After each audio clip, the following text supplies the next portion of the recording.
Yesterday, I watched a documentary of around 50 minutes. It was in Dutch. It's a series that continues. And in this documentary, in that episode, they were chasing down a female scam artist from the Netherlands. The story, very short, is this: it's a real documentary, so it's not fictive.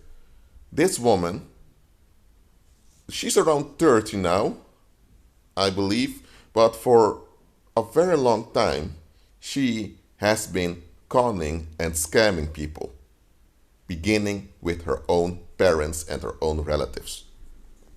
She would always play the victim to get sympathy from you, and before you know it, you transferred money onto her to help her, and she disappears.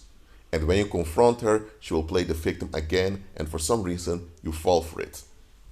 Now, they didn't say this in the documentary, but I understood perfectly that she is a witch and she's using charms to get away with her scamming and conning. But leave that aside. This, how should I call her? Scam artist, con artist. I'm going to use con artist for now. This female con artist, she was quite smart. I do not defend her actions, absolutely not. There is one thing about her that's remarkable, and that remarkable thing is something we can learn from. She was very practical during her conning and scamming. Here's why. She managed to get away with doing this year after year.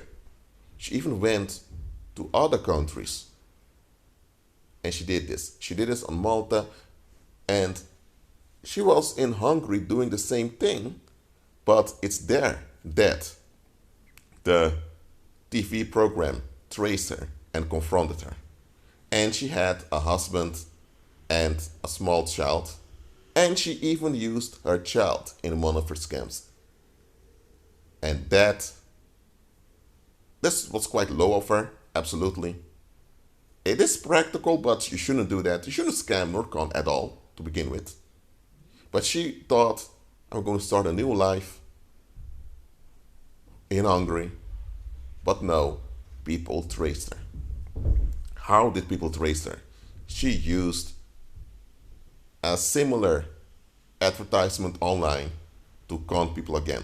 And that's where she went wrong. She used to move away quickly after she scammed people so people couldn't find her. That was the practical thing she did. But she kept using the same method over and over again. That's what became her downfall.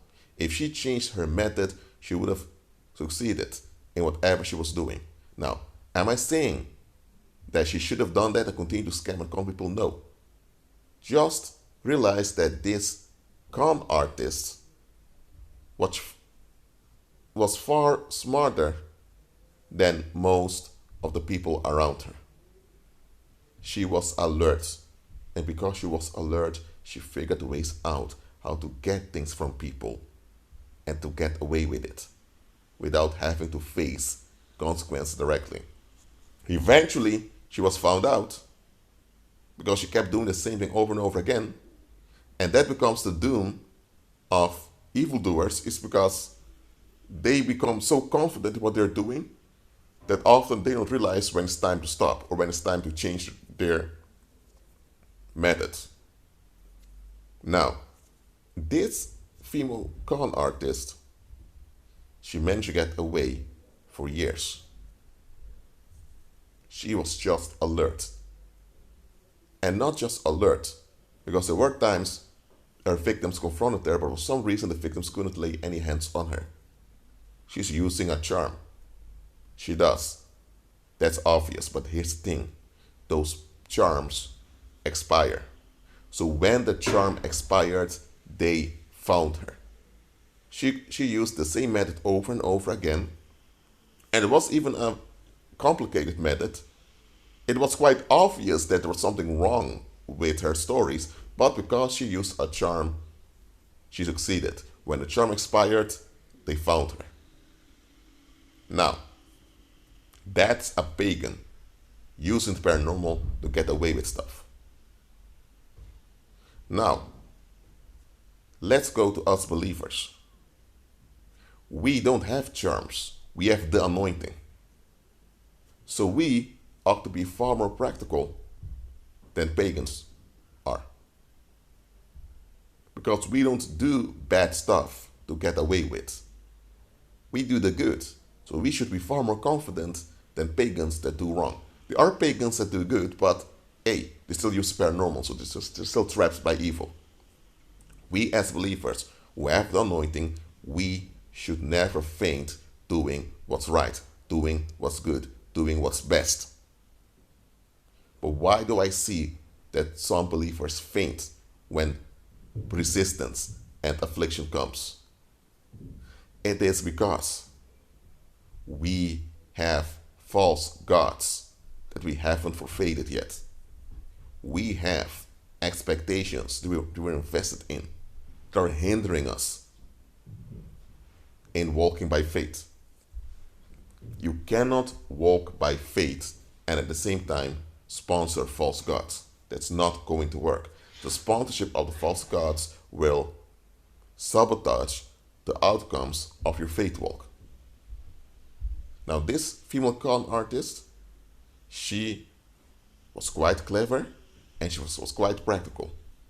She didn't realize that the charm will work out sooner or later, and it did. That was dumb of her to think that the charm would last forever and that demons would really cover her unconditionally. Nevertheless, she was practical and she was determined.